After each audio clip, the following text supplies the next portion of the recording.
Welcome to our shoulder, chest, and breath sequence. We're going to use a bolster and a blanket, and you'll need a little bit of floor space as you work with this. So we're going to start with the bolster flat along the yoga mat, and then on top of that, I'd like you to fold a blanket. I'm going to have it folded in thirds from my storage fold. It's usually where I end up with it. And I'm going to have it towards the closer end of the bolster. So when you come on down, you'll recline, and you'll want to get the bottom tips of the shoulder blades down to the end of the bolster, and then your blanket is going to go to the back of your skull. So there's this little stair-step process of head on blanket, middle back, bottoms of shoulders on the end of the bolster, and then your hips will be sitting on the floor. We're going to start with the arms, palms turned up and placed, comfortably, so not really perceiving any big stretch here. So just having the arms in the simplest place possible and getting accustomed to this position with a few easy breaths, easy come, easy go.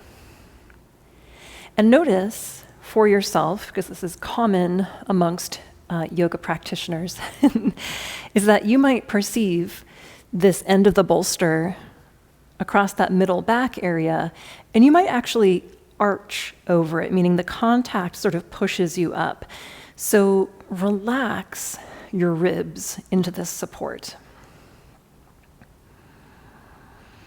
And over the next, say, 2 or 3 breaths, think about breathing back so that when you're inhaling, it's like you're pushing the bolster with the ribs, and when you're exhaling, you let that soften.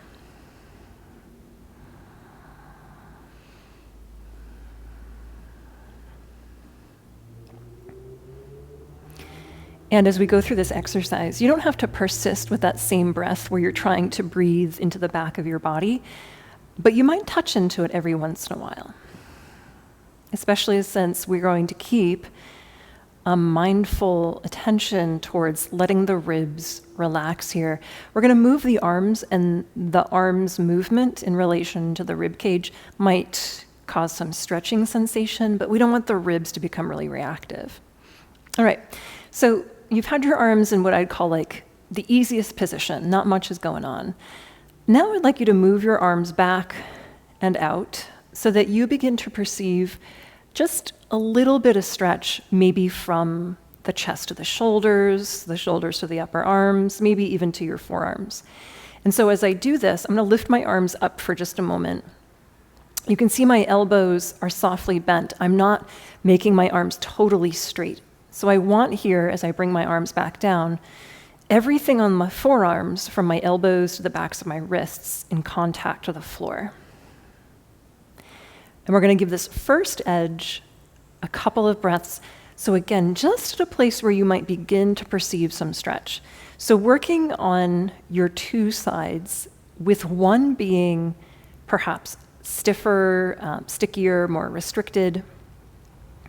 For this exercise, I'd like you to let your more functional arm, the one with less restriction, essentially match what the more restricted side is doing. And that's just one methodology. We'll just do it that way so that we feel organized as we move the arms. And then let's edge those arms back a little bit more. So I'm going to take them along the floor. My palms are facing up. And I'm keeping everything from my elbows to the wrists on the ground. But my arms are now set wider than they were a moment ago. And here, I'm perceiving a little bit more stretch. And I'm going to kind of slow myself down. So even though I'm just lying in one position, I'm feeling here that I'm lifting my ribs. So I'm kind of amplifying it for the sake of maybe seeing it on screen, but I've taken my front rib cage and I've really pushed it up towards the ceiling. So knowing that I want my ribs to feel like they are not doing too much, they're essentially relaxing in the pose, I'm going to endeavor here to soften my ribs on down. And in this paused place, I'm going to think here about actually breathing into my back ribs. And hopefully with the idea of dropping the front ribs down, breathing into my back body, those couple of things will be convincing to my rib cage to maintain a degree of relaxation. All right, so again, keeping the arms position as determined by the stiffer side, the more injured side, do you want to move your arms further back? So I still feel like I've got a little bit of room to go, so I'm just gonna kind of lift my arms, glide them back, reset them back down, elbows, forearms, backs of the wrists are all on the ground. And as I come to this is probably close to the edge of what is a logical endpoint for my range of motion without getting overreactive. So in this stretching position, I'm just going to make sure, again, that I'm not attaining this by pushing my ribs towards the ceiling, but instead my ribs can drop down towards the floor. And we'll breathe, breathe, breathe here. And just determine for yourself that in this moment, this is the end of how far you want to stretch your shoulders, your arms back. Maybe after a moment here of breathing and easing into it, you might be able to sneak out another degree of range, but you don't have to.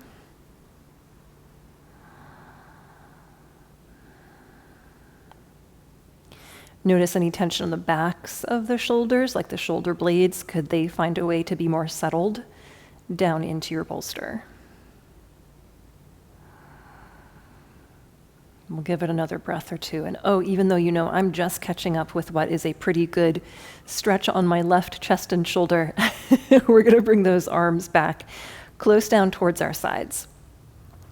So let's work, instead of just doing it in a couple of static positions where you just kind of take one and hold, we're going to work on gliding those arms on the floor. Now, it's a little humid in this moment when I'm recording this, so it won't be like this totally smooth glide of my arms on the floor, and you might find something similar in your setup, or maybe you're on carpeting and it's not easy to glide the arms, but we'll kind of keep that glide as the standard.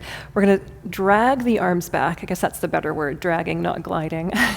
Back up to that top of the range of motion we saw earlier, and then bring those arms back down. Let's just do a few of these, but as you go through these, can you get that sense that you kind of reach back into that place where you lingered earlier, that you determined as sort of the reasonable endpoint for that pose, for that stretch?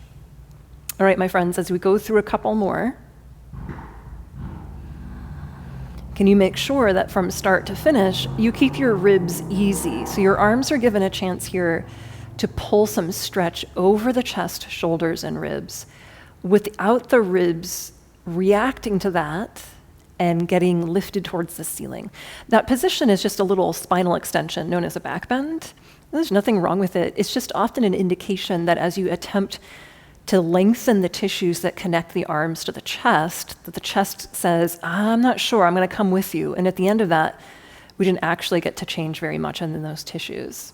All right, one or two more wherever you are with this dragging and gliding, maybe creating a little static electricity as well. And the next time you get up to that peak of the range of motion, let's linger there, maybe just a breath or so.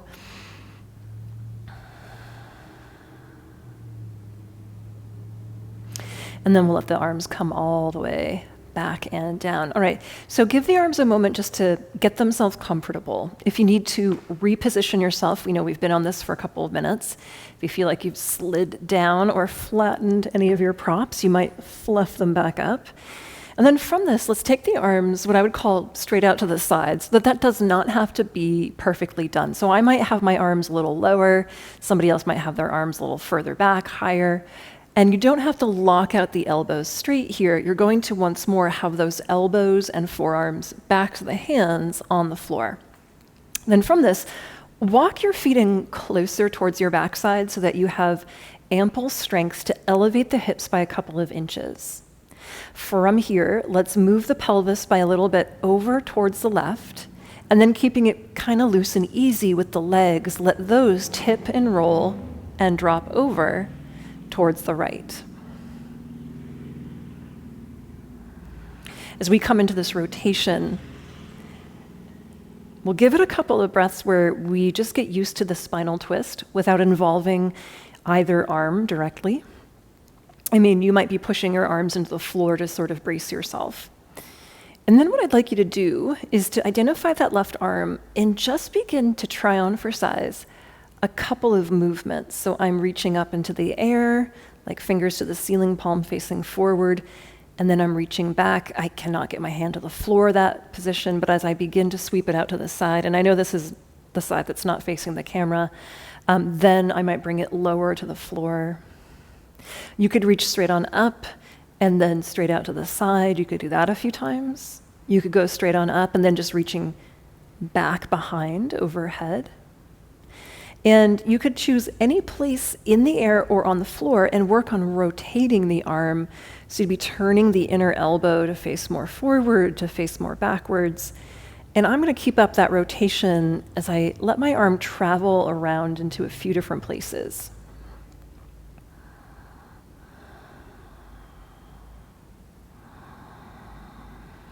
And so essentially what I'm suggesting here is to let that left arm explore. If you're like me, you love the sensation of a stretch. So my most tempting position is to reach up and back like I'm reaching behind me for that plant and really turn my arm in and out, because that'll begin to identify some of those chest and shoulder things that are so tight. But you don't have to go for maximum stretch. You could just go somewhere else and work some motion. You could also do this with a bent elbow. But essentially, I'm having you twist that spinal column, so also ribs and pelvis, and then kind of at the back corner of it, let that left arm try on a few things that might be interesting. Here, I'm circling the wrist a little bit. That always does something interesting for my forearm. All right. And then just wrapping it up with whatever that left arm is doing. If you wanted to try one more thing, you could head there. All right, let that left arm come down to an easy position that will simplify, leaving the twist by rolling onto the backside, then centering the hips after you've centered the knees. Side two of this, elevating the pelvis just a little bit, shift the hips over towards the right, let the knees come loosely down to the floor. Should you want supports around this leg position, you could certainly put those in. And then I'm going to take a few breaths here, just kind of getting used to this rotation coming down through my spine. And then I'm just doing a reposition of my pelvis just to get steadier. That feels good. And then from this, let that right arm begin to try on a few different things. So I'm going to kind of circle it around like I'm doing a great big swimming stroke. And then we can go straight up, straight back, up to the ceiling, reaching back behind, up to the ceiling, and then reaching straight out to the side. And again, I'll name a few of these things off, but feel free to improvise.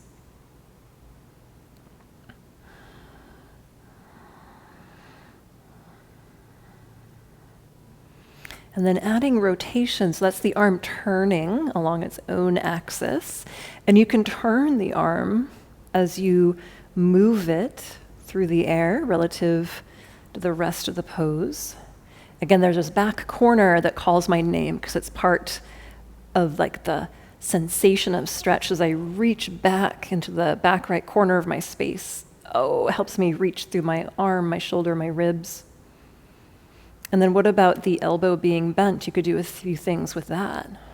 And what about the wrist in wrist circles? Oh yeah, for the forearm, I'll always need that.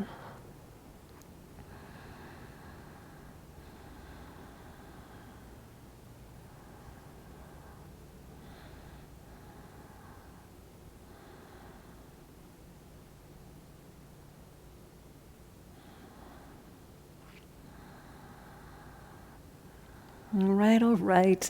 So drop off that arm somewhere simplified, roll the knees back up to center, shift your hips to center, and then just take a last couple of breaths here in this little part of our sequence. We have a couple more things lined up.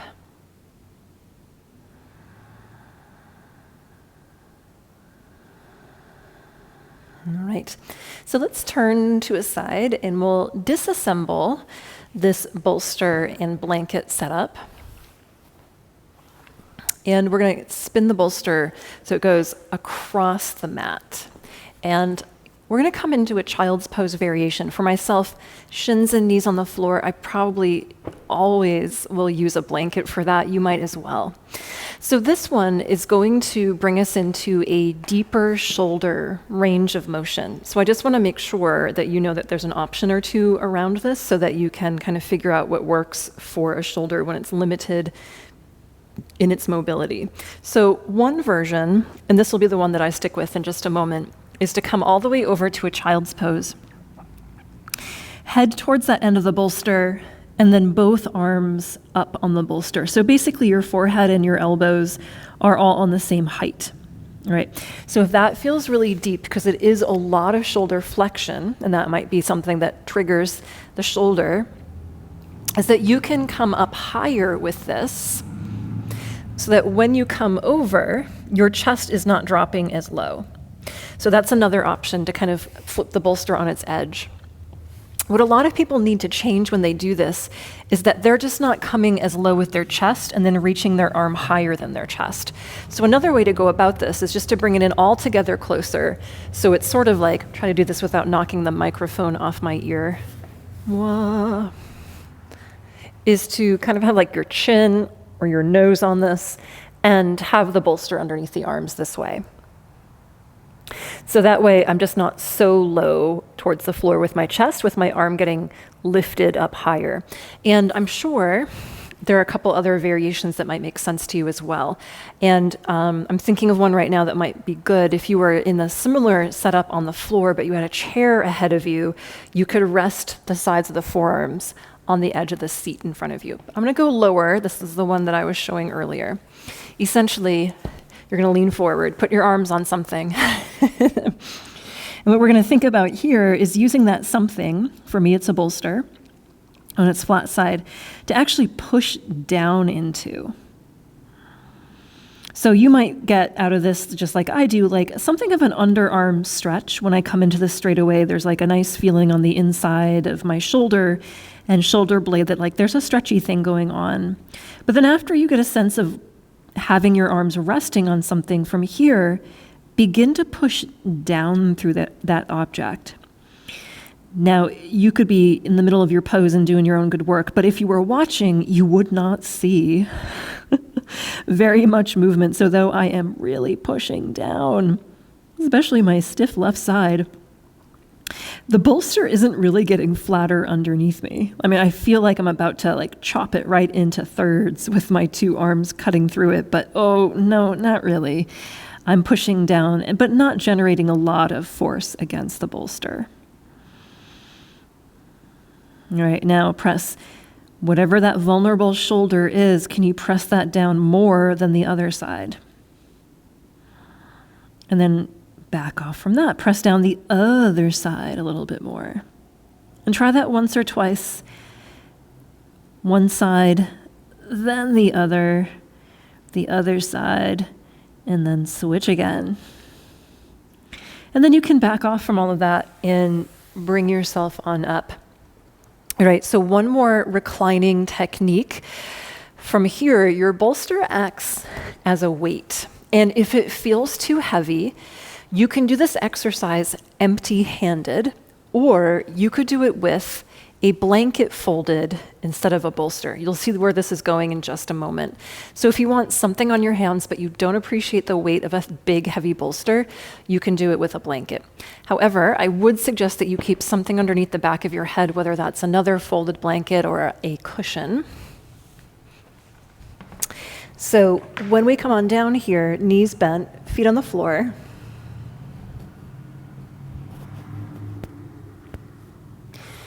and I'll demo with the bolster. Again, substitute a blanket for the bolster. I'm going to have this on my palms. My palms are facing back behind me. And my hands are on this, underside of the bolster. As I look straight up at it, I'm looking at the space between my thumbs.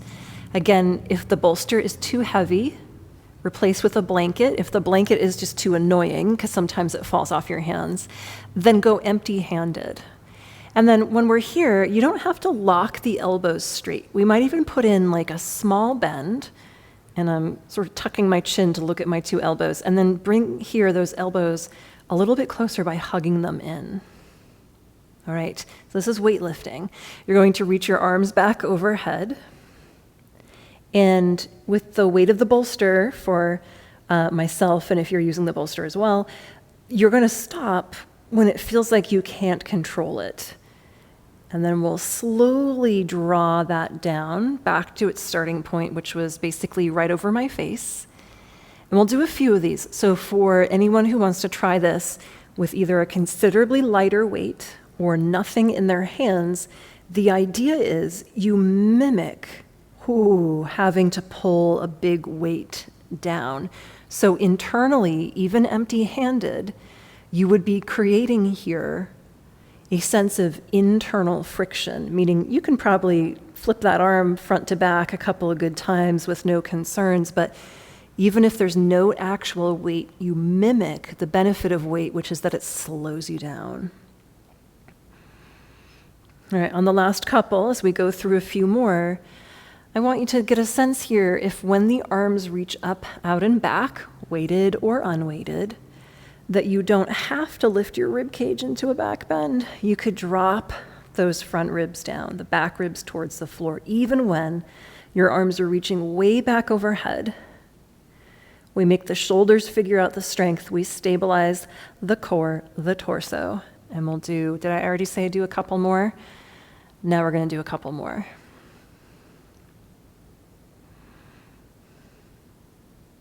All right, so a little strengthening move here. I'm going to do one last one. And I'm going to hover while I'm out and back. And then on my last one, I'm going to go super, super, super, super slow. So I really have to pass by, get to know, get acquainted with every little bit of this range of motion so I can really appreciate the sensations of that. All right, let's go ahead and put that bolster down if you've had one in your hands. And then just take a moment and breathe, arms out to the sides. Because I had this bolster in my hands, I'm just letting it come onto my ribs. You could do the same even with a blanket, or you could add a weight across your ribs right here. And with a little something sitting on your rib cage, I want you to drop your shoulders back to the floor. And breathe so that you are aware of that blanket, that bolster. Maybe it's a block. Maybe there's a household pet that likes to help out. You're aware of that on your ribs, creating just the lightest resistance to your breathing, which can be nice, like think of it as strength training for your breathing.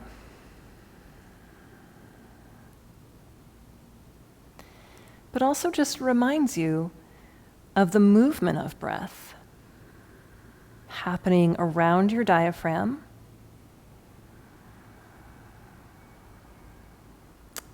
And maybe you can recollect earlier in our sequence, I had you think about, though it was brief, breathing backwards or breathing behind you when you had a bolster in your back ribs. And since we're only involving one bolster in this sequence, we'll just kind of stick with this and imagine the other exercise. Imagine a second bolster in the middle of your back. And could you envision here that when you inhale, you breathe back to the floor and up to the ceiling? And when you exhale, the front, the back, they come closer in towards a central core.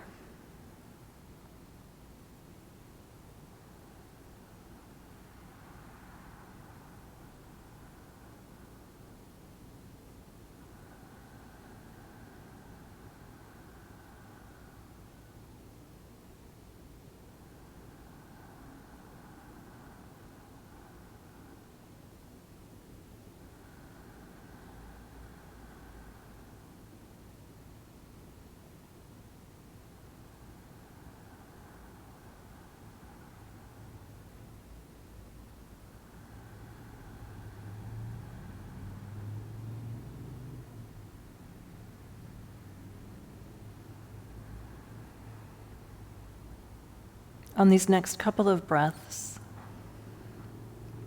if you are observing any tension at the throat, the neck, anywhere else, hands, feet, pelvis, could you become considerably softer and just give yourself this little challenge to perceive your breathing on your front around the diaphragm, on your back, in the back rib cage. A couple more inhales, a couple more exhales.